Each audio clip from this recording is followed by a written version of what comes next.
નમસ્કાર. આજે આપણે એક એવા શહેરની વાત કરવાના છીએ જે ગુજરાતના કલ્ચરલ હાર્ટ તરીકે એટલે કે સાંસ્કૃતિક હૃદય તરીકે ધબકે છે. અને એ શહેર છે વડોદરા. પણ આવું કેમ કહેવાય છે? એવું તો શું ખાસ છે આ શહેરમાં?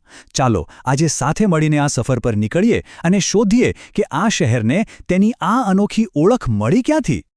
તો આપણો મુખ્ય સવાલ એ જ છે કે આખરે વડોદરાને ગુજરાતનું સાંસ્કૃતિક પાટનગર, એક સંસ્કારી નગરી કેમ કહેવામાં આવે છે? આ સવાલનો જવાબ શોધવા માટે આપણે થોડું ઊંડા ઉતરવું પડશે, એના ઇતિહાસમાં, એના વારસામાં અને એના વર્તમાનમાં.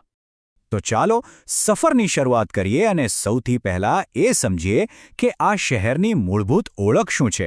કારણ કે વડોદરા એ માત્ર નકશા પરનો કોઈ એક શહેર નથી, પણ એક જીવંત ઇતિહાસ છે જે આજે પણ આપણી વચ્ચે શ્વાસ લઈ રહ્યો છે. ભૌગોલિક રીતે જોઈએ તો વડોદરા વિશ્વામિત્રી નદીના કિનારે વસેલું છે. હા, એ જ નદી જે તેના મગરો માટે પણ જાણીતી છે.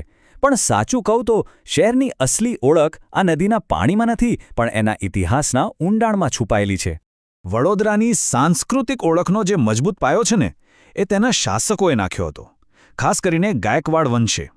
એમની જે દ્રષ્ટિ હતી, જે વિઝન હતું, એણે જ આ શહેરને એક સાવ નવી જ દિશા આપી. જરા આ ટાઈમલાઈન પર નજર કરીએ. વડોદરાની આખી સફર સ્પષ્ટ દેખાઈ જશે. પ્રાચીન કાળમાં એ વટપદ્રક તરીકે ઓળખાતું, એટલે કે વડના વૃક્ષોનું શહેર. પછી 18મી સદીમાં ગાયકવાડ શાસનની શરૂઆત થઈ.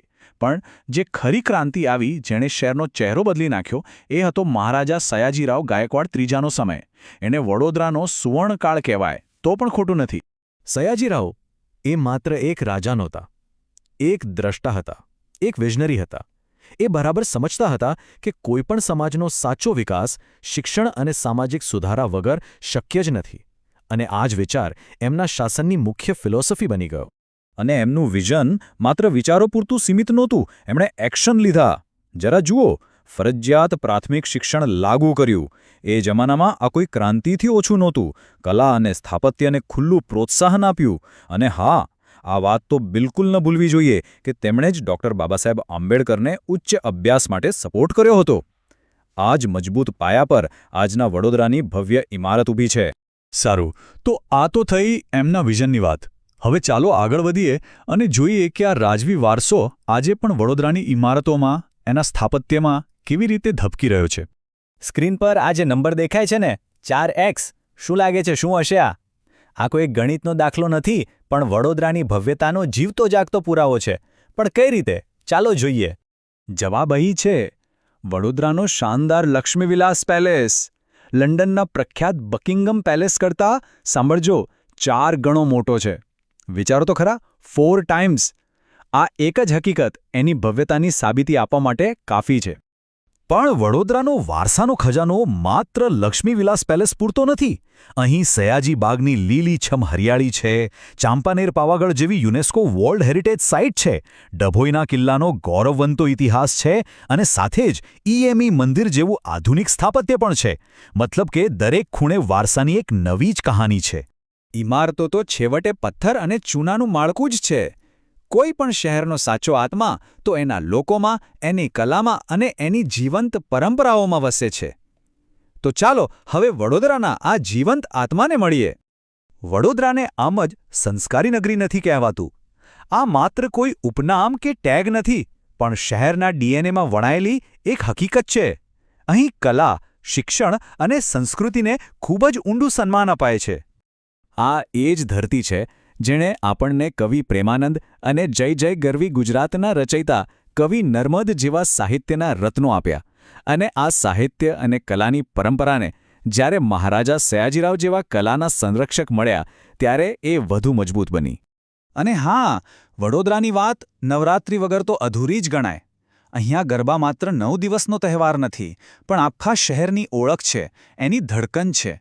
એક એવી ઊર્જા છે જે દુનિયાભરના લોકોને પોતાની તરફ ખેંચી લાવે છે. મહારાજા સયાજીરાવનો શિક્ષણ પ્રત્યેનો જે પ્રેમ હતો, એ આજે પણ MS યુનિવર્સિટીના રૂપમાં જીવંત છે. આ માત્ર એક યુનિવર્સિટી નથી, પણ કલા અને વિજ્ઞાનનું એક એવું પાવરહાઉસ છે જેણે વિશ્વને અનેક પ્રતિભાઓ આપી છે. પણ એવું નથી કે વડોદરા માત્ર પોતાના ભવ્ય ભૂતકાળમાં જ જીવે છે. ના, બિલકુલ નહીં.